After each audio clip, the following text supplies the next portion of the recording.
Assalamualaikum teman-teman yang berbahagia. Salam sehat bagi kita semua. Bagaimana kabar teman-teman hari ini? Saya harap teman-teman dalam keadaan sehat. Salam kenal bagi teman-teman yang baru pertama kali melihat channel ini. Jangan lupa subscribe. Mari kita sama-sama dukung channel ini supaya channel ini tambah berkembang tentunya. Nah, marilah kita bersyukur kepada Allah atas nikmat yang diberikan sehingga pada kesempatan kali ini kita masih bisa bertemu. Insya Allah kita masih bertemu di channel Nurjaya Official. Tidak bosan-bosannya saya memberikan teman-teman motivasi, inspirasi terkait dengan mengatasi GERD dan anxiety psikosomatis. Karena di sini saya berbagi pada teman-teman berdasarkan pengalaman saya atas apa yang pernah saya rasakan.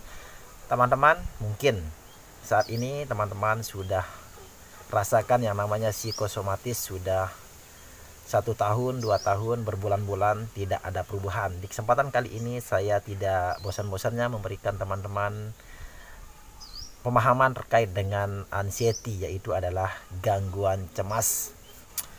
Kita ambil sedikit dari katanya Adirai bahwa di dalam tubuh yang sehat ada jiwa yang kuat. Di dalam jiwa yang kuat akan menimbulkan tubuh yang sehat. Nah, itu berarti bahwa ketika kita mau sehat secara baik, maka tentu sekali itu akan kita perbaiki, yaitu adalah jiwa kita. Nah, terkait dengan anxiety, gangguan cemas yang teman-teman alami saat ini, ingat teman-teman, Anda tidak sendiri. Banyak teman-teman kita yang mengalami yang namanya gangguan cemas, anxiety, dan psikosomatis itu sendiri. Menurut survei di tahun 2016, 264 jiwa penduduk dunia yang mengalami yang namanya anxiety, gangguan cemas. Nah, sering sekali bahwa kita temukan bahwa orang yang terkena gangguan cemas ini biasanya adalah orang-orang milenial, usia-usia muda, antara umurnya 20 tahun sampai sekitar 35 tahun. Dan ini sering terjadi pada wanita, baik orang tua maupun yang masih muda. Nah, khususnya yang wanita. Tapi ada juga orang yang mengalami yang namanya gangguan cemas psikosomatis ini pada orang laki-laki. Nah, tidak bisa kita pungkiri, saya juga pernah mengalami kondisi yang teman-teman rasakan. Silahkan tulis di kolom komen teman-teman. Nah, yang sering saya temukan di artikel bahwa orang yang terkena anxiety, gangguan cemas ini ternyata konsepnya satu. Orang yang terkena anxiety psikosomatis ini tidak butuh diceramahi, tidak butuh mendengarkan kata-kata orang, tidak butuh diperbandingkan. Nah, mungkin teman-teman merasakan jenuh terkait dengan apa yang pernah saya katakan di video-video sebelumnya, bahwa itu saja. Tapi sebenarnya ini adalah motivasi teman-teman untuk membuat teman-teman itu semakin semangat. Nah, tentu sekali bahwa orang yang mengalami psikosomatis ini, betul atau tidak bahwa gangguan cemas yang sering kita alami itu akan menimbulkan penyakit yang lain? Tentu jawabannya ini adalah benar. Ketika kita tidak mampu mengatasi yang namanya gangguan cemas psikosomatis ini, tentu akan berpengaruh terhadap fisik kita, sehingga akan menimbulkan penyakit lambung. Karena sering sekali orang yang mengalami yang namanya psikosomatis ini, hal yang sering sekali ditemukan adalah asam lambungnya berlebihan. Nah, sehingga sering sekali saya katakan pada teman-teman, dimana kita mau memperbaiki asam lambung, tentu sekali kita akan perbaiki pola pikir kita. Nah, konsep utama yang harus teman-teman yang sering kita jumpai bahwa orang yang mengalami psikosomatis ini, yang terjadi pada dasarnya adalah apa yang dia rasakan, apa sensasi yang dia rasakan, ternyata dia hanya butuh cerita. Dalam arti teman-teman itu ceritakan apa saja sensasi yang teman-teman rasakan. Silahkan teman-teman itu terbuka, jangan tertutup. Ini adalah obat yang bisa teman-teman temukan yang sangat luar biasa manfaatnya ketika teman-teman yang mengalami psikosomatis. Jangan teman-teman tertutup.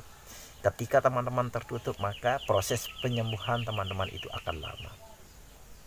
Psikolog mungkin sering memberikan motivasi, edukasi, tapi psikiater itu akan mendengarkan cerita teman-teman terkait dengan sensasi teman-teman rasakan, apa beban teman-teman, pekerjaan apa yang belum tuntas, sehingga sering sekali kita temukan bahwa orang yang mengalami psikosomatis ini ketika diperiksa ke dokter tidak akan ditemukan riwayat penyakit tertentu. Padahal ketika kita yang mengalami sensasi yang kita rasakan sangat berat, sangat parah, penyakit yang berbahaya, seolah-olahnya seperti itu, tapi ketika kita periksa ke dokter, nah kita tidak memiliki riwayat tertentu. Ini adalah ciri-ciri orang yang terkena psikosomatis.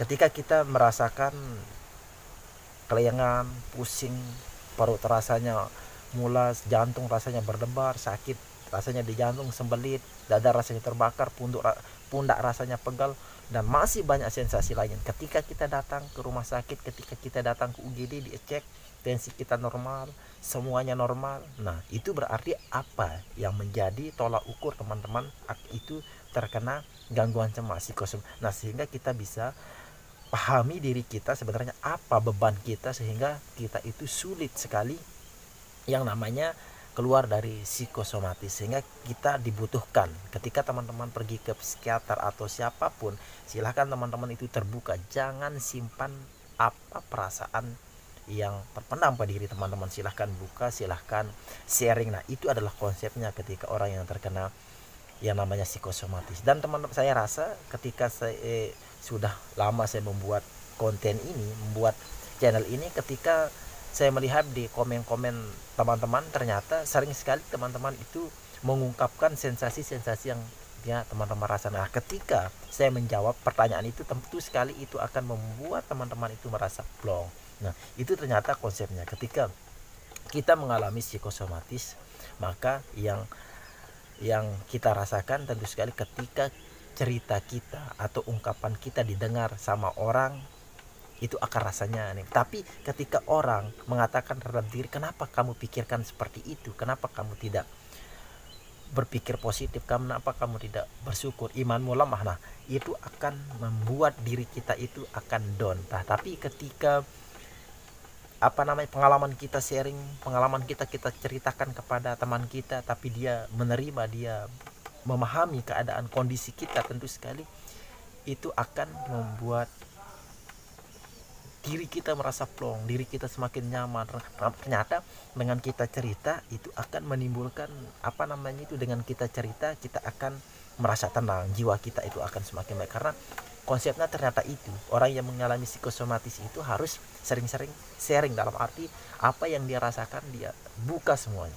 Apa beban apa yang menjadi teman-teman itu terkena gangguan cemas, silahkan buka, jangan takut diketawakan, silahkan. Nah, memang ini yang pernah saya alami teman-teman, ketika awal saya terkena yang namanya gangguan cemas psikosomatis ini, saya takut sekali cerita, takutnya saya nanti itu diketawain, takutnya nanti kamu akan meninggal, seperti itu bayangan kita, sehingga kita itu merasa takut. Tapi sejatinya ketika kita sudah bisa cerita, kita tidak tahu nanti ada teman kita itu bisa membantu, bisa memberikan motivasi, tapi asalkan kita itu bisa cerita secara terbuka. Ini juga paman saya itu ketika dia ketemu sama saya itu, dia cerita, ini ada rasanya sakit di kepala, jerawatannya sakit semua, dia pusing kelengan semua, dia ceritakan. Ketika saya temukan orang-orang yang mengalami psikosomatis ini, dia cerita semua sensasi yang dia rasakan. Memang ketika kita sembuh ya memang di dalam hati kita, tapi di samping itu kita itu resapi, kita itu pikirkan apa solusi yang akan dia terapkan sehingga itu bisa keluar dari psikosomatis. Nah, ternyata ini adalah hal yang teman-teman harus lakukan, teman-teman itu harus terapkan. Silahkan terbuka, silahkan ngobrol, silahkan ceritakan pengalaman teman-teman, apa yang menjadi beban pikiran teman-teman, apa yang menjadi permasalahan teman-teman di waktu lalu, sehingga teman-teman itu terkena yang namanya anxiety psikosomatis. Karena gejalanya memang hampir sama, psikosomatis, terus anxiety disorder, kecemasan yang berat, terus hipokondria. Nah, ini adalah satu kesatuan. Nah, terus di saat kita mengalami yang namanya anxiety psikosomatis, pikiran yang stres, beban pikiran, tentu sekali itu akan berdampak buruk terhadap kesehatan lambung kita, sehingga akan menimbulkan asam lambung secara berlebihan. Itu akan mengakibatkan kita itu tidak bisa berjalan, goyang, sempoyangan. Nah, sehingga kita tidak bisa membedakan mana sensasi yang ditimbulkan oleh asam lambung, mana sensasi yang ditimbulkan oleh psikosomatis. Tapi tentu sekali di sini saya tekankan pada teman-teman, pola pikir teman-teman tetap jaga, pola hidup dan pola makan teman-teman. Ketika ini teman-teman bisa terapkan dengan baik, ketika lambung teman-teman sudah merasa enak, sudah stabil, maka tentu sekali semua progres di dalam diri teman-teman, kesembuhan teman-teman itu akan semakin dekat. Nah, konsepnya satu, silahkan cerita, kita sharing, kita berbagi teman-teman terkait dengan bagaimana cara mengatasi GERD dan anxiety. Di sini saya bukan seorang dokter, saya hanyalah orang yang sama seperti teman-teman. Saya pernah mengalami, merasakan, tinggal teman-teman ikuti tip-tip yang pernah saya sharing kepada teman-teman, saya share kepada teman-teman. Semoga video kali ini bermanfaat untuk teman-teman dan bisa memotivasi teman-teman untuk semakin semangat sembuh dari GERD dan anxiety. Terima kasih. Wassalamualaikum warahmatullahi wabarakatuh.